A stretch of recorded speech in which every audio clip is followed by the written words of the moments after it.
Hey guys, আবার চলে এসেছি। একজনের পার্সোনালি মেসেজ করে আমাকে কিছু কথা বলে। তাছাড়া এটা অনেকে ভাবো, অনেকে প্রশ্ন করো বা অনেকে জানতে চাও হয়তো আমার ভিডিও দেখে। তো আজকে এটা ক্লিয়ার করতেই আমি এসেছি। তো যেটা বলার জন্য এসেছি সেটা এটাই। আমার প্রথম দিন থেকে, ঠিক আছে, আমি যবে থেকে ইউটিউব চালু করেছি, ইনস্টা চালু করেছি, টিকটক করতাম, এমএস টাকাটাক করি, মজ করি, জোশ করি, সবটাই করি, মানে সব প্রত্যেকটা ইয়েতে আমি রয়েছি। তো তোমাদেরকে আমি দিয়ে দেবো। আর ডিসক্রিপশন বক্সে তো লিঙ্ক আছেই, তোমরা গেলে চেক করলেই দেখতে পাবে, এগুলো সমস্ত লিঙ্ক দেওয়া আছে। তো যেটা আসল কথা সেটা হলো, আমার কোনো হ্যাপি ভিডিও নেই। আমি হ্যাপি ভিডিও বানাই না, প্রথম কথা। সেটা আমার মন ভালো থাকলেও, ইভেন খারাপ থাকলেও আমি হ্যাপি ভিডিও বানাতে পারি না, হ্যাপি ভিডিও বানাই না। হ্যাঁ, তাই বলে যে আমি রিলস বানাই না তা না। রিলসে কখনো কখনো সুন্দর গান হলে আমি অবশ্যই তার সাথেও রিলস বানাই, কিন্তু আমার মোটিভটা কোনো হ্যাপি ভিডিওর জন্য নয়। আমি হ্যাপি ভিডিও বানাই না, আমি টোটালটাই স্যাড ভিডিও বানাই। এবার কারোর কথা হলো ক্যাপশানে আমি কারোর নাম উজ্জ্ব করে কোনো কথা বলি না বা বলিনি। হ্যাঁ, একবার একটা ভুল করেছিলাম, সেখানে আমি নাম দিয়ে উজ্জ্ব করে বলেছিলাম। তো সেখানে আমাকে বলার পর আমি সেটা ডিলিট করে দিয়েছিলাম বা সামথিং। তো এটাই বলবো যে এই এখন যে ভিডিওগুলো দেওয়া হচ্ছে, আগে কি হয়েছে না হয়েছে আমার দেখার দরকার নেই বা জানার দরকার নেই বা বোঝারও দরকার নেই। এখন থেকে যে ভিডিওই আসুক না কেন, আমার ক্যাপশানে কারোর নাম উজ্জ্ব করে আমি কাউকে কিছু বলছি না, আর আমি বলবোও না। তাই আমার ক্যাপশনগুলো কার ভালো লাগলো কি ভালো লাগলো না, তাতে আমার কিচ্ছু যায় আসে না, পার্টিকুলার আমার কিচ্ছু যায় আসে না। তাই এটাই সাবধান করছি, আমাকে পার্সোনালি কোনো রকম মেসেজ করে হুমকি বা ধমকি দেওয়ার চেষ্টা করবে না, কেউই করবে না। এখানেও আমি কারোর নাম মেনশন করছি না, কিন্তু আমাকে বলবে না যে এরকম কেন হলো, এটা কেন হলো না, এই হলো কেন, ওই হলো কেন। না ভাই, আমি কৈফিয়ত দিতে রাজি নই। আমি কাউকে কৈফিয়ত দিতে রাজি নেই। তোমার ইচ্ছা হলে তোমরা দেখবে ভিডিও, যার দেখার ইচ্ছা হবে না দেখো না। আমি কাউকে পায়ে ধরে টেনে নিয়ে হিচড়ে নিয়ে বলিনি যে আমার ভিডিও দেখতে হবে। আমি অনেক দিন ধরে ইউটিউবে খাটছি, কিন্তু আমি কারুকে আজ পর্যন্ত তেল মেরে বলিও নি যে আমাকে একটু সাবস্ক্রাইব করে দাও না, আমাকে একটু ফলো করে দাও না, আমাকে একটুখানি এই করো। আমি বলি না ভাই। আমার যাকে মনে হয় বললে বেটার হতে পারে আমি তাকেই বলি, আমি বুঝে কথা বলি।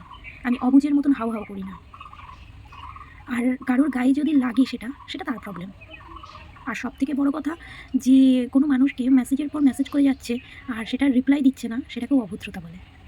আর মানে সেটা অভদ্রতার থেকেও বড় কথা যে সে রিপ্লাই দিচ্ছে না, সে দরকারি মেসেজটা করছে। বিনা দরকারি কেউ কাউকে মেসেজ করে না।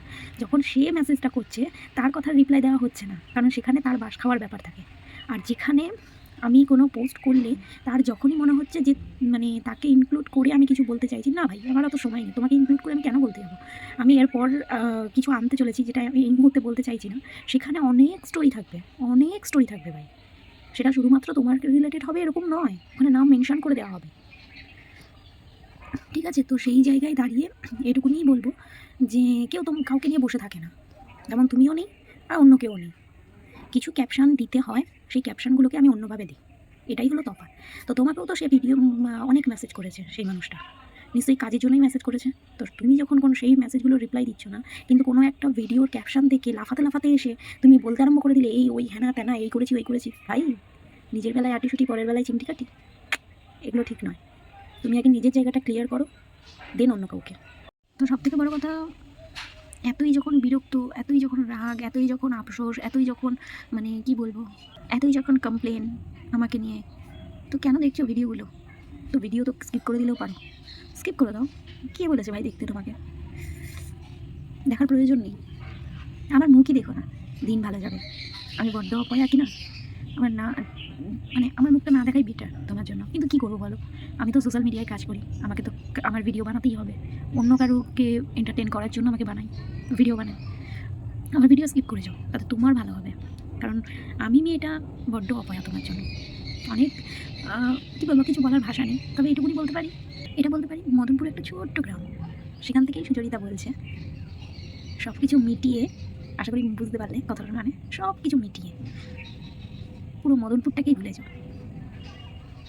তাহলে খুব ভালোভাবে নিজের লাইফটা সাজিয়ে গুজিয়ে চলতে পারবে। আর তোমার জন্য অল দ্য বেস্ট।